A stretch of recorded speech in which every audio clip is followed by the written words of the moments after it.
A carta de Judas, ou mais precisamente Judá, de acordo com a pronúncia do seu nome, tanto em grego como em hebraico. Judas foi um dos 4 irmãos de Jesus mencionados nos relatos do Evangelho.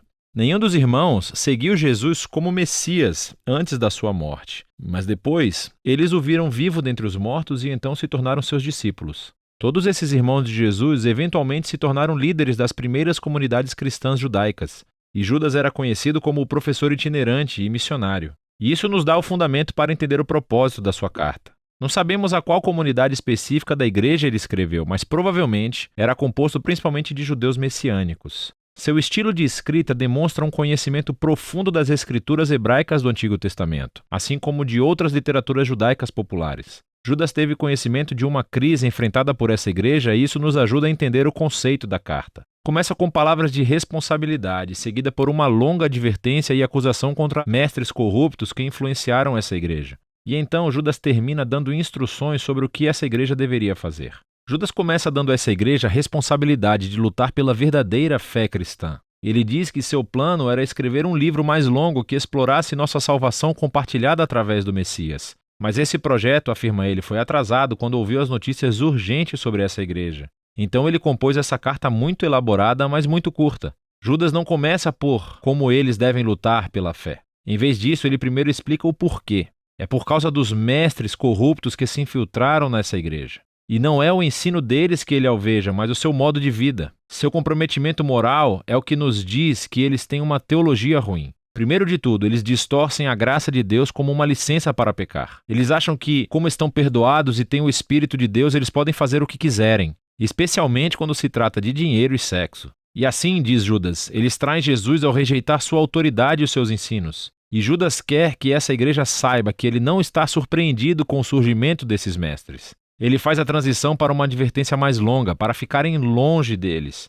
Ele primeiro oferece 2 conjuntos de 3 exemplos do Antigo Testamento. O primeiro trio é sobre pessoas rebeldes que no passado receberam a justiça divina. Então, os israelitas que se rebelaram contra Deus no deserto conseguiram o que queriam e morreram no meio do nada. Então, ele conta uma história sobre os anjos que são presos por rebelião até enfrentarem a justiça de Deus. Ele está se referindo à interpretação da história em Gênesis 6, oferecida no livro popular judaico de 1º Enoque, onde os filhos de Deus são interpretados como se referindo aos anjos que se rebelaram contra Deus, então fizeram sexo com mulheres e foram julgados de acordo. Judas liga essa história ao seu terceiro exemplo sobre a ruína de Sodoma e Gomorra em Gênesis, onde homens violentos tentaram fazer sexo com anjos. Ambas as histórias são sobre a rebelião contra a ordem de Deus que levou à imoralidade sexual, e é precisamente disso que os mestres corruptos são culpados. Depois disso, Judas traz um exemplo extra, de um texto judaico popular chamado Testamento de Moisés. Como Enoque, ele não fazia parte das escrituras do Antigo Testamento e foi uma recontagem criativa dos últimos dias e palavras de Moisés baseado em Deuteronômio.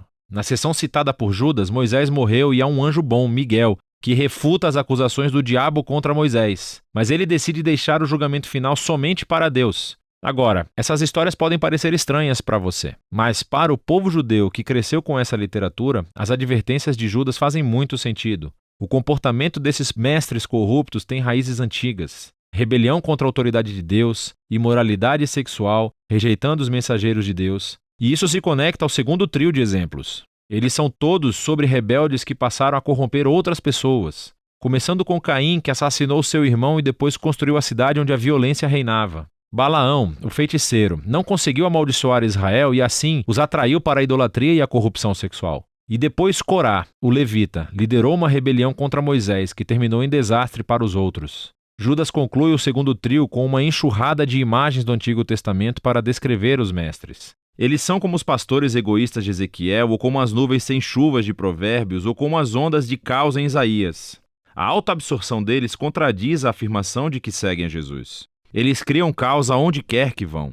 Judas conclui a sua advertência citando 2 outras advertências, uma antiga e outra recente. A primeira vem novamente do livro popular de 1º Enoque, que afirmava conter as visões da antiga figura de Enoque do livro de Gênesis. Agora, o que é fascinante é que essas citações de Judas do capítulo de abertura de Enoque citam cerca de meia dúzia de mensagens do Antigo Testamento sobre o último dia da justiça do Senhor sobre o mal humano. Judas então combina uma antiga advertência de Enoque com uma mais recente dos apóstolos. Pedro, João, Paulo, todos previram que mestres corruptos surgiriam e distorceriam as boas novas de Jesus. E eles mesmos estavam ecoando a advertência inicial de Jesus sobre a mesma coisa. E assim essa igreja não precisa mais de convencimento. Alguém tem que parar esses mestres. Então Judas passa para a incumbência final. Ele começa com a linha de abertura sobre a luta pela fé e mostra como fazê-lo. Com um conjunto muito legal de metáforas, ele descreve a comunidade de Jesus como o novo templo de Deus. E assim, eles devem construir as suas vidas sobre o alicerce da fé santíssima, que se refere à mensagem central de boas novas sobre a vida, morte e ressurreição de Jesus pelos nossos pecados. A igreja deve se construir sobre esse alicerce, através da dedicação à oração, e uma devoção ao amor a Deus através de obediência. E a integridade desse edifício será mantida, ficando em alerta para o retorno de Jesus para trazer a sua justiça e a sua misericórdia.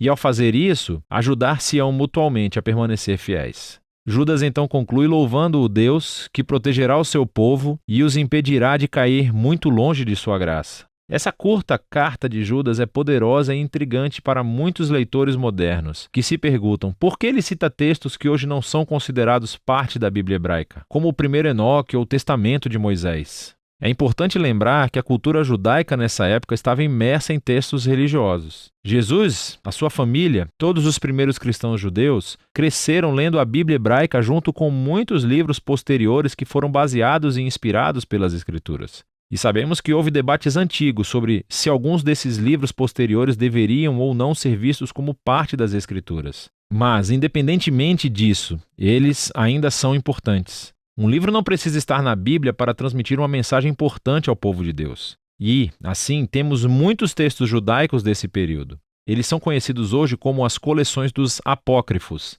também chamados de livros deuterocanônicos, assim como os pseudepígrafos. Todos esses foram preservados e lidos nas comunidades judaica e cristã, e foram tratados com grande respeito. Isso não significa que eles foram originalmente concebidos como parte da Bíblia hebraica, mas fazem parte da tradição bíblica.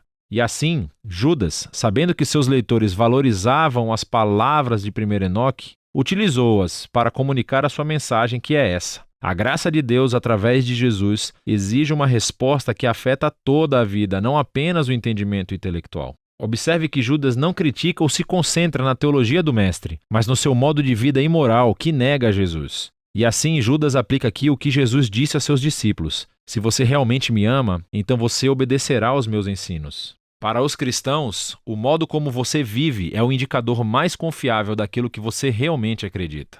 É disso que trata a carta de Judas.